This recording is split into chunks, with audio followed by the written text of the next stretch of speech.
ஒரு ஊரில் பலூன் வியாபாரி ஒருவர் இருந்தார். அவர் விதவிதமாக பலூன்களை ஊதி அவற்றை கிராமத்தில் கொண்டு விற்று வந்தார். அதையே தன் தொழிலாக அவர் செய்து வந்தார். அவருக்கு பலூன்கள் தங்களுக்கிடையே பேசுவது கேட்கும் சக்தி உண்டு. ஒரு நாள் அவர் வீட்டிலிருந்து பலூன்களை ஊதி பெருக்கி அவற்றை தன் வண்டியில் கட்டிக்கொண்டு இருந்தார். அப்போது திடீரென்று ஒரு பலூன் இவரிடம் பேச ஆரம்பித்தது. அதைக் கேட்டு அந்த வியாபாரி ஆச்சரியம் அடைந்தார். இது என்ன? இந்த பலூன்கள் தங்களுக்குள்ளே பேசுவது தானே எனக்கு கேட்கும். இப்போது என்னிடம் பேசுகிறதே என்று எண்ணிக்கொண்டார். அந்த பலூன் வியாபாரியிடம் சொன்னது, நான் மற்ற பலூன்களை விட மிகவும் அழகான பலூனாக இருக்க வேண்டும். எனவே இன்னும் என்னுள் காற்றை அடைத்து என்னை பெரிதாக மாற்றுங்கள் என்றது. அதற்கு அந்த வியாபாரி சொன்னார், இதற்கு மேல் உன்னை ஊதி பெரிதாக மாற்றினால் நீ வெடித்து விடுவாய். எனவே என்னால் இதற்கு மேல் உன்னை ஊதி பெரிதாக மாற்ற முடியாது என்றார். ஆனால் அந்த பலூன் மீண்டும் அவரிடம், தயவு செய்து என்னை கொஞ்சம் ஊதி பெரிதாக்குங்கள் என்று பணிவுடன் கேட்டது.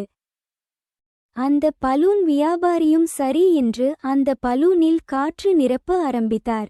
அந்த பலூன் மற்ற எல்லா பலூன்களை விடவும் பெரிதாகவும் அழகாகவும் மாறியது.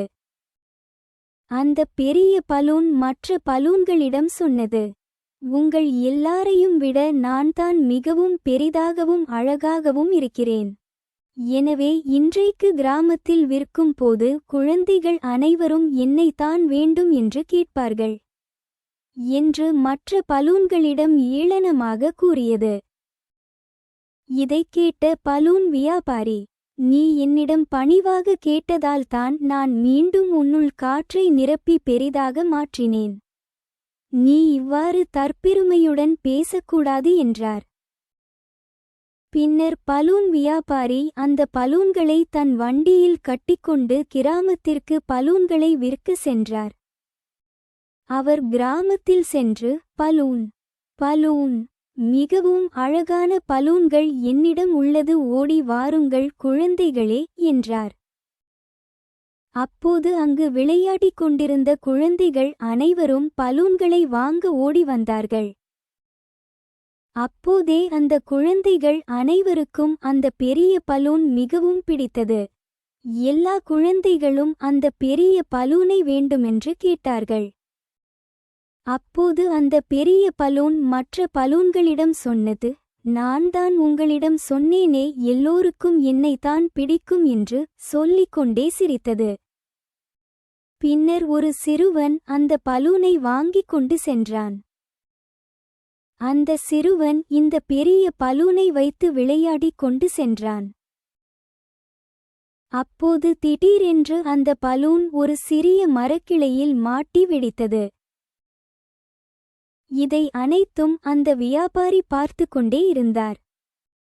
அப்போது அவர் தன் மனதில் சிந்தித்தார், இந்த பலூன் சிறிது நேரம் முன்பு வரை எவ்வளவு தற்பெருமையாக தன்னை பற்றி பேசிக் கொண்டிருந்தது.